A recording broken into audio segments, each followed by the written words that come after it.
Hello' guys, এয়া চাওক আজি মাহঁতৰ ঘৰত গাঁত খান্দি থকা হৈছে। আজি মানে দোকান ঘৰটো বনাইছে আৰু খুটা পুতিব আজি। ৰাতিয়ে হ'বগৈ আৰু এতিয়া সন্ধিয়াই হ'বগৈ আৰু এতিয়া ৰাতিপুৱাৰ পৰা লাগি আছে। আমাৰ যিহেতু মাটিটো বহুত টান আমাৰ ইয়াত, সেইকাৰণে মানে খান্দোতে বহুত টাইম লাগে। দিনটো আজি 3টা মানুহ 2টা গাঁতে খান্দিব পাৰিছে আৰু এইকেইটা যেনিবা বনাওঁতে আকৌ টাইম লাগে নহয়। পূৰা একদম লাগি আছে দেই। আৰু এয়া পুৰণা ঘৰৰ অৱস্থা চাওক, অৱস্থা একদম বেয়া। মিস্ত্ৰী ককাই কৈ দিয়ক কিবা এটা। আৰু এয়া মেইন মিস্ত্ৰীজনক কিন্তু লাগিলে ক'ব দেই।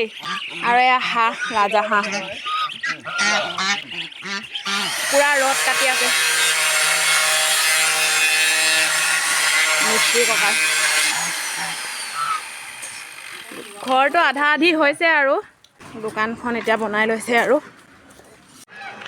এই আমজোপা নোহোৱা হ'লে আৰু অকণমান এইফালে যাব পৰা হ'লহেঁতেন, কিন্তু আমজোপা বোলে কাটিব মন নাই। বৰ মিঠা আম লাগে ইয়াত, সেইকাৰণে আৰু ইমান ধুনীয়াকৈ ফুলি আছে আম, সেইকাৰণে নাকাটে আৰু ইমান একদম মানে ছাইডতে লগাই দিছে।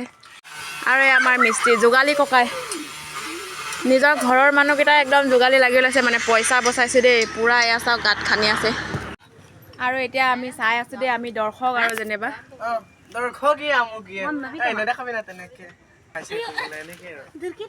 ই চকী ভাঙি দিছে দেই, চকী ভাঙি দিছে। আৰু এতিয়া মানে সন্ধিয়া হৈছেগৈ আৰু দেই। 2টা গাঁত খানোতে দিন গ'ল, ইমানেই টান আমাৰ মাটি। এই দোকানখন বিদায় দিম আৰু এইখন বিদায় দিম। এতিয়া নতুন দোকান আহি যাব বা ইতনা মজা হয়। আৰু ইয়াত এতিয়া খুটা পুতিব আৰু দেই। এজনী মা আৰু পাপা হেৰি ওলালে খান্দিব পাৰে এনেকুৱা দিন নিচিনা। এই দোকানখন হ'লে আমাৰ এইজনক ছোৱালীয়ে আনি দিম আৰু দেই। আৰু এয়া নিয়ম নীতি কৰিছে দেই। আন্ধাৰে হৈছেগৈ আৰু দেই, পূৰা সন্ধিয়া হৈছেগৈ, দেখিয়ে পোৱা নাই। কাইলৈ পুতিলে হয়, কিন্তু কাইলৈ মঙলবাৰ যে, মানে শুভ কামটো মানে কিয় জানো মানুহে মঙলবাৰ শনিবাৰে আৰম্ভ নকৰে। ভাল দিনতে আৰম্ভ কৰে।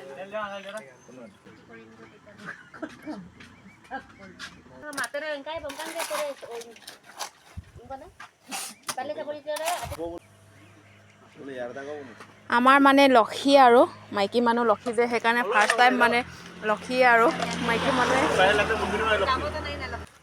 আৰু পিতাই আমাৰ ড্ৰেছ খুলিলে দেই। আৰু এয়া আমাৰ ছটা মালিক। দোকানখন হ'লে ইয়াক বিয়া পাতি দিম আৰু।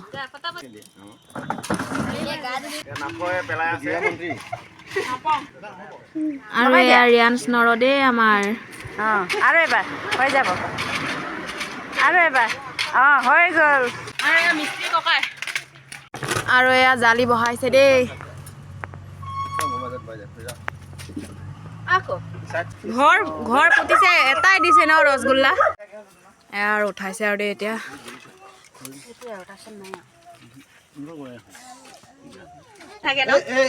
এইটো ভিডিঅ' কৰাটো নহয়, তাৰ নিজৰ ল'ৰাটোকে গা ধুৱাব নাজানে। আৰু এয়া হৈ গ'ল খুটা পুতি। আৰু আজিলৈ আহিছোঁ, কাইলৈ পুনৰ লগ পাম নতুন এটি ভিডিঅ'ত।